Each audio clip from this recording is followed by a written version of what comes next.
we are here with... Petey Magic Wing. Where are you born? Where are you originally? Okay, so I was born in Australia, Brisbane, Queensland, and have moved here to Vietnam for the last 13 years. 13 years. How was your life in Australia, Brisbane? Like, what were you doing? You lived there until you're 30. Life was, I guess, just your normal, typical Vietnamese Asian family that migrates to a Western country, and you work after you study, and then you save money, you get married, and whatnot. I think for the most part, it was good. I didn't get to do a lot of things like go backpacking like a lot of the other kids. The Western kids got to do, the foreigners, the Caucasian kids that got to do. Asians were typically, we had to be studying and then get a good job in an air-conditioned room. So, what were you doing for work? I did marketing advertising. So I ended up working for a car rental company doing the marketing for them. Did about a year and a half with that company. But our family also had a bakery and a fish and chips cafe. So if you're not working anywhere else, then you're working with your family business. Was it a Vietnamese bakery or is it a Western? You have to adapt. You bet it was a Vietnamese one. My dad originally worked for a French Vietnamese guy for about 11 years, and they were the only sort of independent bakery in our town. So this is before all like the big franchises came about. So he was the first of its kind to do croissants, cheese and bacon rolls, danishes, pies. Pioneers, really? I mean, for Brisbane, I would say so, because where we, like Sydney, of course, Melbourne, Sydney was like where all the Vietnamese came. But for Brisbane, I think he would be, because there was nowhere else that was doing meat. How was your identity as a Vietnamese person growing up in Australia? For me, even then, learning Vietnamese was only spoken at home. At school, it was straight English. Was the demographic that you grew up in your teenage years into your uni days, were you around a lot of Vietnamese people? Was it more Australian? Actually, we had a good community of Vietnamese people. Actually, in my high school, it was almost very, I guess, I don't want to use the word racist, but the Asians all sat where the Asians sat. The Caucasians sat here, the Greeks sat here. That was how it was. We had allies with, the Europeans here and there. Every time there was a fight on or whatever. My friend Chris is like, it was like jail. It's like everyone's sticks to each other. Yeah, I mean, like we knew that. Like I knew a few friends that were like, we call them jocks in Australia. So they're the sporty type of guys that sat where all the Caucasians are. And every now and then I would pass through there and say hi to them, but I could never really sit there and hang out. Like, it was like, what's this Asian doing here? We did have a Vietnamese class at our school too. Really? So it wasn't compulsory. So if you wanted to learn it, you can. It was once a week. I went to maybe 2 classes and that was it. Like mum didn't really push me to learn to read or write. She just said, look, if you can just speak it, that's fine. How did you get from Australia to Vietnam? So for context, first of all, I'm currently a professional magician, performing artist. Watch, like from here to here, yeah? Yes. So from here to here, I just look at it like this, and it goes there, see? So it's just an illusion. Watch, I can take the ring off. From here, I'm going to throw it. I'll catch it up here. I originally got into performing arts, I guess, towards the end of high school. I did a couple of classes there, a couple of, shows that we did at school. I didn't pursue it outside of school. I only just, went to a few workshops here and there. I got into magic, just from TV. Like Copperfield was the first, then, Siegfried and Roy, Rudy Kobe, Penn and Teller, and then obviously Street Magic with David Blaine. That was the main reason why I got into magic, is because of the realness on the streets, and he didn't need much. He could be just wearing this, going out and say, hey man, can I borrow a coin? And then bam, blows your mind. But you grew up in a Vietnamese household. So my instant rebuttal is, how was your parents' reaction? Like any other parents, like, enjoy, you can do it for fun. Okay, cái này là kiếm tiền thêm thôi, chứ không phải là, your career. So, they were right. I didn't always get booked. I had a few gigs here and there, and it was just extra money. But it was a mate of mine who introduced me to a couple of, TV network producers who are looking for something fresh and new. Point in time, my mum was going back to Vietnam. Normally she goes with dad, but this time dad didn't want to go. So dad's like, I don't want your mum to go by herself, so you go with her.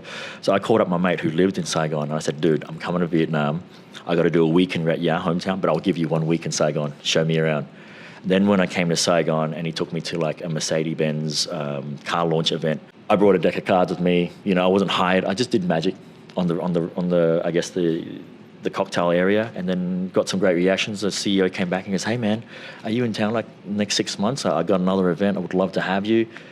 Obviously, I wasn't, but I was like, "Oh, okay, maybe I can try and come back." And that was sort of the start of, I guess, dipping my foot in the opportunities. A decision where it's like, I'm gonna leave my life, Australia, and then make the big move here. Market here for Magic, and maybe on TV. It was 2011, so we're going over 10 years ago. So Magic online wasn't available as it is today. Not many people are revealing tricks either. So I came back. It took me about 6 months to work out what I wanted to do. So I invited 2 other friends. We said, look, let's just travel Asia anyway. Let's do Bangkok, Singapore, as well as Vietnam. So I made it as a holiday as well. Came back.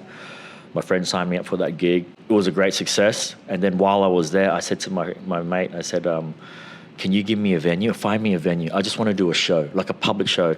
Stand-up style, parlor, mind reading, free show. Partner up with a venue. So we did this free show at a place on Dom Kai called Model Club. And that was the show that landed me a TV contract. Was there your parents still chiming in and like, you should come back? Like, what are you? For sure. Like at that point in time, so there's a lot of logistics that get involved in doing work here. So number 1, tax. Number 2, registration, like employment sort of registration, because I'm a foreigner. Also, payment. It has to go to some sort of a bank, right? And if I only have an overseas account, it's difficult for them to do those sort of transactions. So I had to apply for a Vietnamese account here, and it's easier now, but over 10 years ago, difficult. And then where's my visa that I'm staying long term? I had to get a work permit. So I got a temporary TRC through the company that I shot the TV series with. So they sponsored you? They sponsored me. Mum and dad were still, okay, it's one contract, it's good on you kind of thing, but don't think that it's going to be anything more than that, it's going to fizzle out. But then that led on to more work. Can we talk about what was the big check where you're like, I can keep doing this? There's something here. Do you remember that specific check, that number? I think that first TV show was a huge check for me anyway. We shot very quickly. So that trip I was back, I came in July. And then when I did Singapore and everything, they rang me back after I did that show. And I was in Singapore. It's like, hey, we're thinking of shooting it October. Can you come back? So my friends flew back to Australia. I extended my trip. I flew back to Vietnam and we shot it in October of 2011. 20 days, non-stop, 14 episodes. Yeah, but that contract, have a guess what you think, in USD, have a guess what you think they paid me for that. So it's about a 30-minute episode, it's a 20-minute episode in a 30-minute slot. We did 14 episodes, some props that I included in it. The final figure that went into my bank account, have a wild guess. Like $5,000? Higher than that. 10? Higher, a little higher. 15? Yeah. Just under 15. It was about 1,000 an episode. Wow. Were your parents proud of you from getting that first big gig? You're like, hey, I got this. I'd like to say I think they were. I think they show it in a different way, and I can speak for all us Asian parents. I think they don't say, hey, I'm proud of you, or hey, chúc mừng con, or something. They kind of say, okay, thì gán đi. They don't say anything more than that. Because if it's working, then go with it, kind of thing. But I think as time went on and I started doing more shows, I did movies and stuff like that, she started to see who I was working with, because they follow some of these, I guess, actors and celebrities and other personalities themselves. So to see me next to them on a game show, they're like, oh, did you get to meet, Trấn Thành or Chí Tài, or, those guys. So, right. and rest in peace, Chí Tài. In your uni days and going through the whole Magic, it didn't sound like the typical Asian parents where they weren't really supportive of you. So where did you find that confidence to take initiative? Were you around the right people, mentors? I think my uncle would be my biggest one, Cậu Chính, my mum's youngest brother. He was a little bit more trendy with what we were up to. So he still did schooling. He went to university as well in Australia, Brisbane, and he got it. He got what we wanted. He would often when I'm drinking at home with dad and the uncles, and dad would also, are you still going to do Magic? When are you going to give it up? Or whatever the case is. Or, you should take over the bakery or something like that. My uncle would chime in and say, mấy đứa sau này á, nó sống khác hơn. sự suy nghĩ nó cũng khác nữa, mình phải cho nó thử, nó té thì nó đứng lên lại thôi, stuff like that. So he helped a lot with that influence. He believed in me. So I mean, I think my parents did too, but they're more just worried because I have a younger sister and she worked a very good job. She managed some of the biggest gourmet burger joints in Australia. So they didn't worry about her, but she's like, "Con trai lớn, you're the one that we worry about. You're in Vietnam by yourself, blah blah blah." So Because like back then, like 2010, like I think YouTube was just like the only platform where you have like it was all Ryan Higa and all that, right? yeah. So like you didn't really have anyone that was like doing what you're doing on that spec, especially being like Asian. So let's pivot a bit and talk about. Did you ever think you can do magic in Australia, being a minority, I don't think. or even in showbiz in general back then? I don't think, and I don't want to sound racist or anything. I don't think Asians or Vietnamese in general, for Australia, if you came to Australia, you either came there to study or to work or build a business. No one goes to Australia as an Asian to do showbiz. You know what I mean? I can only think of Luke Nguyen, Ando, Quado. Those are the Vietnamese personalities that were in my time that were mainstream. During this phase of 13 years, I did go down to like literally $2 in my bank account. Like, yeah, I was gonna ask you, were there times where you're like, forget this, I'm gonna go home? Yeah, there were lots of those times. I go back to Australia every year, and the first couple of years in that 13-year period, I was going back longer.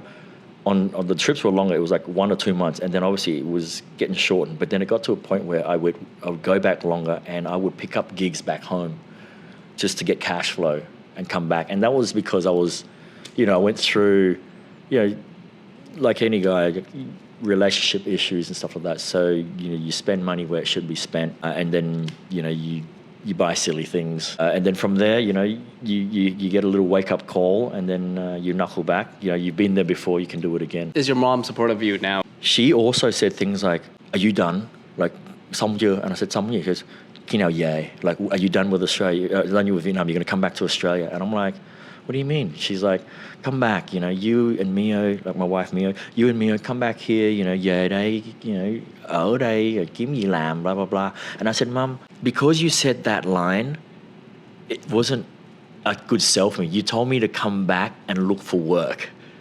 Like, if you told me to come back and spend time with you, let's do stuff, let's see Australia more, that is a more attractive offer. I left Australia because I wanted change. I wanted to do something different. I wanted to be, I guess, in the deep end and sort of figure things out for myself, and also, learn about my own culture." And now she sees that, okay, con vui thì mẹ cũng vui rồi. But, she's like, "Come back and visit me still." Years of magic, coming here, back and forth, like, how have you grown from being in Vietnam?